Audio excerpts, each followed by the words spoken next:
Welcome to Mental Game Mastery, where we dive into the world of sports psychology and peak performance, designed for you to level up your athletic career. Hey there, athletes. I'm your host, Coach P, bringing you mental performance insights and stories from being in the trenches of athletic coaching. As a mental performance coach, I get the privilege to work with all athletes across all sports. And in today's episode, we're continuing our understanding of the different types of sports leadership. If you missed part one, go back and listen. But whether you're an inspiring Olympian, a seasoned professional, or a dedicated coach, this episode is going to be for you. And the last time we discussed the three types of leadership that can hinder a team's success. Let's see if today we can flip the script a little and find some positive, transformative styles of leadership. The irony for me in doing this series is that during my coaching career, I have experienced and worked for all of these types of coaches. And in talking with one athlete recently, he mentioned that his coach won't address key issues. He said that athletes feel that they have no direction at times. So I call this coach the passive. These are the coaches who, when a problem arises, might choose to ignore it. And this creates a ripple of disengagement among athletes and assistant coaches. Passive leadership can lead to a lack of motivation, a lack of commitment and direction. Athletes might feel overlooked, undervalued, and think, what's the point? And I often talk to my athletes about controlling the controllables. The type of coach you have is one of those uncontrollables. When faced with passivity, it's even more important to find your internal motivation.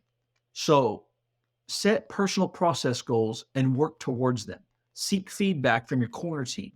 And remember, your growth as an athlete is in your hands too. It sounds strange for me to say that passive leadership exists in sports. Might even sound like an oxymoron. But this style is characterized by a hands-off approach and a lack of proactive decision-making. Remember the game where the coach didn't make the crucial call, or the captain who didn't step up when the team was losing? That's passive leadership. But it's not all bad. There are lessons in this. As an athlete, you can overcome passive leadership by developing strong communication skills and learning to make decisive moves when it counts. It's about stepping up, taking responsibility, and driving your team forward. Between last episode and the beginning of this one, you know what? Let's move on to some healthy leadership styles. Have you ever experienced a coach who always had clear plans and genuinely listened? Makes a world of difference in your performance. Healthy leadership fosters a positive environment where athletes feel valued and clear about their roles. These are the ideal coaches who athletes and assistant coaches want to play and work for. They balance firmness with fairness, clarity with collaboration. This is where things get exciting.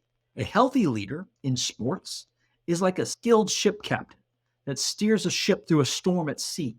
Healthy leaders produce loyal athletes and assistant coaches. Instead of being unpredictable, a healthy leader paints a clear vision.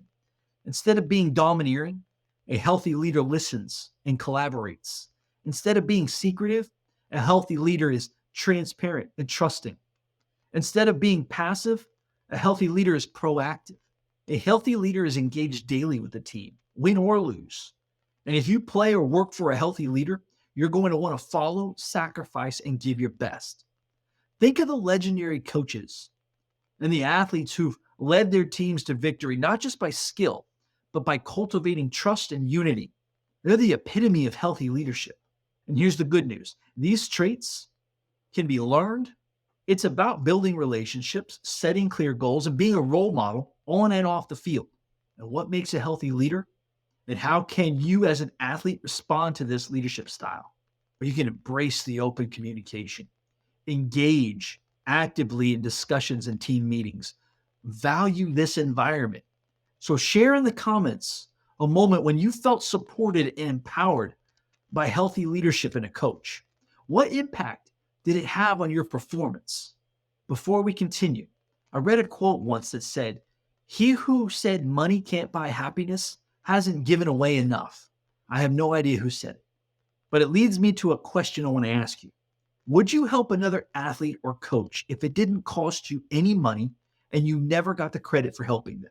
If you're that type of person, I have a favor to ask you. This favor is going to benefit someone you don't know, and you likely will never know this person. These athletes and coaches are just like you were a few years ago, or maybe you are right now, less experienced, full of desire, hungry for information, but not sure where to look. This is where the favor comes in. The only way for me to accomplish my mission of positively impacting the lives of athletes and coaches is by reaching them. And most people, they do judge a video by the number of views, likes, and shares that it gets. If you have found this or any of my other videos, even if it was just one thing that made you pause for a brief moment and go, would you take a moment to share this video? Hit that like button and subscribe to this channel. And guess what? It doesn't cost you a thing, and it takes less than 60 seconds. And by doing this, it might help one more athlete or coach reconnect with their why. One more athlete might experience a transformation in their athletic journey they might not otherwise have encountered. And one more athlete or coach might realize their dream. And to make it happen, all you have to do is hit that like button, share this video, and subscribe. If you feel good about helping other faceless athletes and coaches get better, then you're my kind of person. It helps me get that much more excited about helping you dominate your athletic goals. And you want to know what else? For those of you that are wanting to grow your brand, if you introduce something of value to someone, they associate that value with you. So take that bit of info for what it's worth. Thank you from the bottom of my heart. Now let's continue. Lastly, from my own personal experience, the best coach to work and play for encourages you to lead in your own way. It brings out the best in athletes and assistant coaches, both on and off the field. This is where true legends are made. Empowering leaders don't just aim personal glory. They uplift everyone around them. They recognize potential, nurture talent, and create an environment where everyone can excel. This could mean a senior player mentoring a rookie or a coach giving athletes the autonomy to make decisions on plays.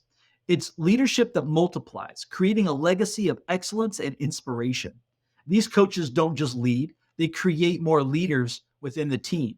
Empowering leaders can transform an athlete's experience. And if you're blessed to be under a coach like this, how do you make the most of this leadership style?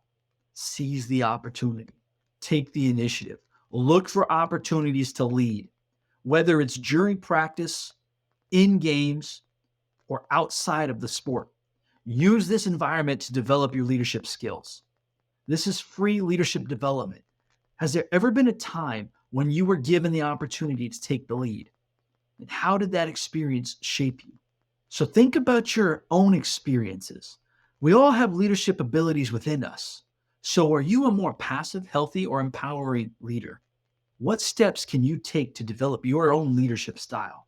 Remember, great leaders are made, not born. So set yourself some leadership goals. Start working towards them. The impact you'll make on your performance and your team will be profound. And as we wrap up today's episode, remember that leadership is about giving more than just, is much more than just giving orders or making plays or calling plays. It's about setting a tone, building a culture, and inspiring those around you to achieve their level of greatness. Whether you're on the court, the field, or the sidelines, your leadership can make all the difference. So thank you for listening to today's episode. For more resources on leadership and peak performance, check out the links to some of my strategy guides in the description. Check out the link to my blog. Follow me on social media. Share your experiences about leadership in sports in the comments. And until next time, keep chasing your athletic dreams. Play your best when it means the most. And remember, the time is now.